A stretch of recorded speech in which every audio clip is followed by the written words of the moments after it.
Brain bomb கொடுத்துட்டா. Brain bomb பண்ணலாமா? Chocolate ஃப்ளேவரில் குழந்தைங்களுக்கு பிடிச்ச மாதிரியான ஒரு ஹெல்த்தியான ஸ்நாக்கு. இதை நீங்கள் செஞ்சு வச்சுட்டு தாராளமாக டெய்லி ஒன்று ஸ்கூலுக்கு கொடுத்து விடலாம். பண்ணுறது ரொம்பவே சிம்பிள் தான். 1/4 கப்பு பாதாம், 1/4 கப்பு முந்திரியை முதல்ல லைட்டாக வறுத்தெடுத்துக்கலாம். இந்த அளவுக்கு லைட்டாக கலர் மாறினதுக்கு அப்புறமா அடுத்து நம்ம பிஸ்தா பருப்பையும் சேர்த்துக்கலாம். அதுவுமே 1/4 கப் அளவுக்கு சேர்த்துக்கோங்க. அடுத்து 1/4 கப்பு வால்நட் சேர்த்துக்கலாம். வால்நட் இல்லைன்னா நீங்கள் தாராளமாக ஸ்கிப் பண்ணிக்கலாம். ஆனால் வால்நட் சேர்த்திங்கன்னா குழந்தைங்களோட பிரெயின் டெவலப்மெண்ட்டுக்கு ரொம்பவே நல்லது. இதையுமே லைட்டாக ரோஸ்ட் பண்ணிவிட்டு தட்டுக்கு மாற்றி ஆற வச்சிடலாம். இது இப்போது நல்லா ஆறட்டும். நட்ஸ் வகைகளை மட்டும் இந்த மாதிரி நம்ம வறுத்ததுக்கு அப்புறமா நல்லா ஆற விட்டுறணும். இல்லைன்னா நம்ம அரைக்கும் போதில் எண்ணெய் விட்டுரும். அடுத்து 2 டேபிள் ஸ்பூன் அளவுக்கு ஃப்ளாக்ஸ் சீட் இதில் சேர்த்துக்கலாம். இதையுமே ட்ரை ரோஸ்ட் பண்ணி நல்லா பொரிய விட்டு எடுத்து வச்சுக்கலாம். நல்லா படபடன்னு வெடிக்கும். அந்த அளவுக்கு வறுத்து வச்சுட்டு இதையுமே தனியாக ஒரு தட்டுக்கு மாற்றி ஆற வச்சிடலாம். அடுத்து இது கூட ஒரு 1/4 கப் அளவுக்கு வேர்க்கடலை சேர்த்துக்கலாம். வேர்க்கடலையுமே நல்லா ட்ரை ரோஸ்ட் பண்ணி எடுத்து வச்சுக்கலாம். வழக்கமாக நம்ம வேர்க்கடலை வறுக்கிற மாதிரி வறுத்து வச்சுக்கோங்க. இதுவுமே நல்லா ஆறட்டும். ஆறினதுக்கு அப்புறமா வேர்க்கடலைக்கு தோல் உரித்து ரெடியாக எடுத்து வச்சிடலாம். இப்போ நமக்கு இந்த ரெண்டுமே ரெடி. இப்போ இது நல்லா ஆறட்டும். கண்டிப்பாக ரெண்டுமே நல்லா ஆறணும். அதுக்கிடையில் 1 கப் அளவுக்கு ராகி மாவை நல்லா வாசம் வர வரைக்கும் நம்ம வறுத்து வச்சுக்கலாம். ராகி மாவு குழந்தைங்களுக்கு எவ்வளோ முக்கியம்னு நமக்கே தெரியும். எவ்வளோக்கு எவ்வளோ நம்ம ராகி மாவை குழந்தைங்களோட டயட்டில் சேர்த்துக்கிறோமோ அவ்வளோக்கு எவ்வளோ நல்லது. இப்போ நல்ல மணம் வர வரைக்கும் வறுத்தாச்சு. இதை இப்போ தனியாக ஒரு தட்டுக்கு மாற்றி ஆற வச்சிடலாம்.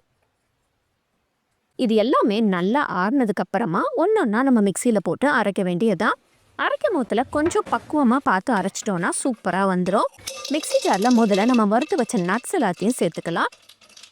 அதுக்கப்புறமா நம்ம வறுத்து வச்சிருந்தா வேர்க்கடலையும் ஃப்ளாக்ஸ் சீடையும் சேர்த்துக்கலாம். வேர்க்கடலைக்கு தோல் உரித்து சேர்த்துக்கோங்க. இப்போ இதை நம்ம கொத்தாக அரைச்சிட்டு வர போகிறோம். பல்ஸ் மோடில் இதை அரைச்சி எடுத்துக்கோங்க. நல்லா சல்லுன்னு ஒரேடியாக சுற்றினோன்னா நட்ஸ்லேருந்து எண்ணெய் பிரிய ஆரம்பிச்சிடும். அதனால் பல்ஸ் மோடில் விட்டு விட்டு அடித்து எடுத்து வச்சுக்கோங்க. இந்த மாதிரி மணலாக இருக்கிற மாதிரி பார்த்துக்கோங்க. இப்போது அரைச்சதை அப்படியே ஒரு பவுலுக்கு நம்ம மாற்றி வச்சுக்கலாம். இனி ஜஸ்ட்டு மிக்சிங் தான். இதுக்கப்புறமா நம்ம வறுத்து வச்சிருந்த ராகி மாவு, குழந்தைங்களுக்கு ரொம்ப பிடிச்ச கோகோ பவுடர் ஒரு 1/4 கப் அளவுக்கு சேர்த்துக்கலாம். இது கம்ப்ளீட்டாக ஆப்ஷனல் தான். இனிப்பு சுவைக்காக நான் இங்கே 1/4 கப்பு நாட்டு சர்க்கரை இதில் சேர்த்துருக்கிறேன். இது இப்போ ஓரமாக இருக்கட்டும். இது எல்லாத்தையும் நல்லா ஒன்றா பைண்ட் பண்ணுறதுக்கு நான் இங்கே டார்க் சாக்லேட் சேர்த்துருக்கிறேன். ஒரு 4 பீஸ் அளவுக்கு சேர்த்து இதை மைக்ரோவேவ் அவனில் கொஞ்சமாக நெய் விட்டு ஒரு 10 to 15 செகண்ட்ஸ் வச்சு எடுத்துட்டிங்கன்னா நல்லா சூப்பராக இந்த அளவுக்கு மெல்ட் ஆகி வந்துடும்.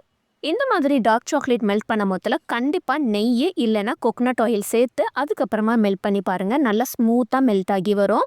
இந்த டார்க் சாக்லேட்டை அப்படியே நம்ம ரெடி பண்ணி வச்ச மிக்சரில் சேர்த்துட்டு கூட 2 டீஸ்பூன் அளவுக்கு நெய் விட்டு நல்லா இந்த மாதிரி கிளறி விட்டுக்கலாம். நல்லா ஸ்பூனை வச்சு முதல்ல இந்த மாதிரி நல்லா கிளறி விட்டுக்கோங்க. ஊற்றின டார்க் சாக்லேட் நல்லா இந்த மாதிரி மிக்ஸ் ஆனதுக்கு அப்புறமா கையால் நல்லா பிசைஞ்சு விடுங்க.